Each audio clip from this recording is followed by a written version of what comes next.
ఇక బంగారం ధరలు ఒక్కసారిగా పెరగడంతో ఖమ్మం జిల్లా వ్యాప్తంగా గోల్డ్ షాపుల దగ్గర కొనుగోళ్లు తగ్గిపోయాయి. కస్టమర్లు పాత బంగారం ఇచ్చి కొత్త బంగారం కొనుగోలు చేస్తున్నారని యజమానులు చెబుతున్నారు. బంగారం వెండి రేట్లు పెరుగుదలతో వ్యాపారం తగ్గుతోందని వ్యాపారస్తులు హడలిపోతున్నారు. బంగారం రేట్ల పెరుగుదలపై మరింత సమాచారాన్ని ఖమ్మం జిల్లా నుంచి మా ప్రతినిధి రవికిరణ్ అందిస్తారు. ఉమ్మడి ఖమ్మం జిల్లా వ్యాప్తంగా బంగారపు రేట్లు పెరగడంతో అందరూ కూడా కొనేందుకు ఆసక్తి కనపరచట్లేదు. చాలా ప్రాంతాల్లో కూడా షాపుల వద్ద కొంతమేర డబ్బులు ఉన్న వాళ్ళు కొనుక్కున్నప్పటికీ కూడా చాలా మంది రేటుకు భయపడి బంగారం షాపులకు రాని పరిస్థితి కనపడుతుంది. ప్రస్తుతం దీనిపై మాట్లాడింది ఇక్కడ ఉన్నటువంటి లక్ష్మీ శ్రీనివాస జ్యువెలరీ యజమాని అన్నారు. సార్, ఎట్లుంది బంగారం రేటు పెరిగింది కదా, మరి స్థానికంగా ప్రజలు ఎట్లా కొనుగోలు చేస్తున్నారు, ఎట్లుంది సార్? రోజు రోజుకి బంగారం రేటు పెరుగుతూ ఉంది. కానీ మధ్యలో కొంతమంది తగ్గుద్దేమో చూశారు, ఇంకా ఇంకా పెరుగుతుందంటే కొంతమంది వస్తున్నారు. మరి ఇప్పుడున్న ట్రెండ్ చూస్తే మటుకు ఇంకా పెరిగే అవకాశాలు ఎక్కువ కనపడుతుంది తప్పితే తగ్గే అవకాశాలు అయితే కనపడట్లేదు. ఎవరైతే ఇంతకుముందు ఈ యాంటిసిపేట్ చేసేవాళ్ళు ఉన్నారో వాళ్ళందరూ కూడా దీపావళి వరకు లేదా ఈ నెలాఖరు వరకు పెరుగుతున్నారు. కానీ దసరాకే పెరిగిపోయింది. మరి దసరాకి దీపావళి మధ్యలోనే కూడా ఇంకా పెరుగుతూ ఉంది. మీరు ఆశ్చర్యపోతారు. నెల రోజుల క్రితం 1,20,000 రూపాయలు ఉన్న వెండి కిలో ఇవాళ 1,85,000కి చేరింది. నెల రోజుల క్రితం 1,12,000 10,000 ఉన్న బంగారం 1,30,000కి వెళ్ళిపోయింది. వాస్తవం చెప్పాలంటే సగటు మానవులకి మరి ప్రజలకి అందుబాటులో లేకుండా పోయిందనే చెప్పుకోవాలి.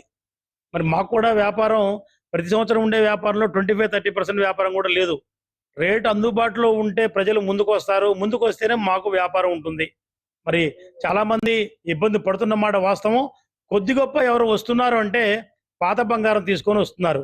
ఈ పాత బంగారం కూడా అదే విలువ వస్తుంది కాబట్టి ఆ యొక్క మార్పిడిలోనే వ్యాపారం జరుగుతుంది తప్పితే రెగ్యులర్ గా డబ్బులు పుచ్చుకొని రావడం అనేది చాలా తక్కువగా ఉంది. బయట రాష్ట్రాలకి మన తెలంగాణ ఆంధ్ర రాష్ట్రాలకు సంబంధించి రేట్స్ తేడా ఎట్లుంది sir?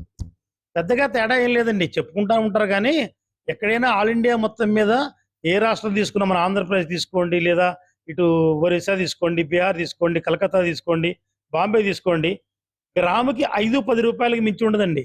Everybody should RBI guidelines ప్రకారం $1 రేటు ప్రకారం ప్రొసీడ్ కావాల్సిందే. కానీ ఎవరి ఇష్టం వాళ్ళు పెట్టుకోవడానికి అయితే వీలు లేదు.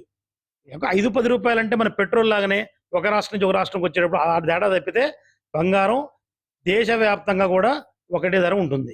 మహిళలు చాలా మంది ఫంక్షన్స్ అనో లేకపోతే ఏదైనా పార్టీస్ అనో గోల్డ్ కొనడానికి వస్తుంటారు. వాళ్ళు ఏం చెప్తున్నారు? కొంతమంది అయితే బాధపడుతూ కొంటున్నారు. మనవడికి అన్న ప్రశ్న ఉంది, మరి తాత గొలుసు పెట్టాలి, ఉంగరం పెట్టాలి. నిజంగానే బాధపడుతూనే కొంటున్నారు, కానీ సంతోషంగా అయితే కొనట్లేదు వాళ్ళు.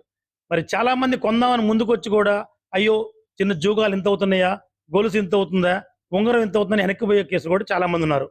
ఎక్కడో తక్కువ మంది పాత బంగారం ఉంటేనే వస్తున్నారు తప్పితే ముందుకి కొనడానికి 50% పైన అనాసక్తి చూపిస్తున్నారు, 50% లోపే ఆసక్తి చూపిస్తున్నారు.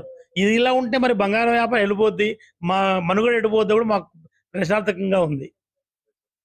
కొంతమంది కస్టమర్స్ కూడా ఉన్నారు, వాళ్ళతో మాట్లాడే ప్రయత్నం అయితే చేద్దాం. చెప్పండి అమ్మా, ఎక్కడి నుంచి వచ్చారు? గోల్డ్ రేట్ పెరిగింది కదా, ఎట్లా అనిపిస్తుంది? నమస్తే అండి, మాది మరిపేట బంగ్లా నుంచి వచ్చామండి. అయితే మా పాప మ్యారేజ్ ఉంది సమ్మర్ లో. అయితే ఇంత పెరుగుతుందని ఊహించలే అసలు. అదే మినిమం 50 వరకు అనుకున్నాము, 50 తులాలు పెడదాం అనుకున్నాము.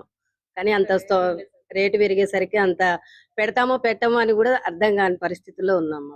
చెప్పండి అమ్మా, పండుగ తర్వాత ఇంత రేటు పెరిగింది కదా, మరి కొనుగోలు చేస్తున్నారా? ఎట్లా? చాలా తక్కువ అండి. కొనాలన్నా భయం వేస్తుంది. పాత వస్తువులు ఇచ్చి కొత్తవి తీసుకోవాల్సి వస్తుంది. పాత బంగారం ఇచ్చి కొత్తవి తీసుకుంటే అంతే ఉందండి. వేరియేషన్ ఏమైనా ఉంటుంది అమ్మదానికి? మాకే లాస్, తప్పదు కదండి. మొత్తం మీద ఖమ్మం జిల్లా వ్యాప్తంగా అయితే షాపుల వద్ద అయితే కొంత కస్టమర్స్ వస్తున్నప్పటికీ కూడా తమకు ఉన్నటువంటి పాత బంగారం ఇచ్చి కొత్త బంగారం కొంటున్నారు తప్ప పెద్దగా సేల్స్ అయితే కనపట్లేదు. రేటు ఒక్కసారిగా పెరగడంతో మహిళలు ఎంతో ఇష్టపడేటువంటి బంగారం కొనుగోలు అయితే కొంత తగ్గాయని చెప్పవచ్చు. మరో 2-3 రోజుల్లోనే మరింత పెరిగే అవకాశం ఉన్నట్టు కూడా ఇప్పటికే ట్రేడ్ వర్గాలను చూస్తున్న సమాచారంతో కూడా చాలా మంది కూడా ఆసక్తి అయితే కనపరిచిన పరిస్థితి అయితే ప్రస్తుతం జిల్లాలో కనపడుతుంది. ప్రస్తుతం గణేష్ కిరణ్, ఖమ్మం.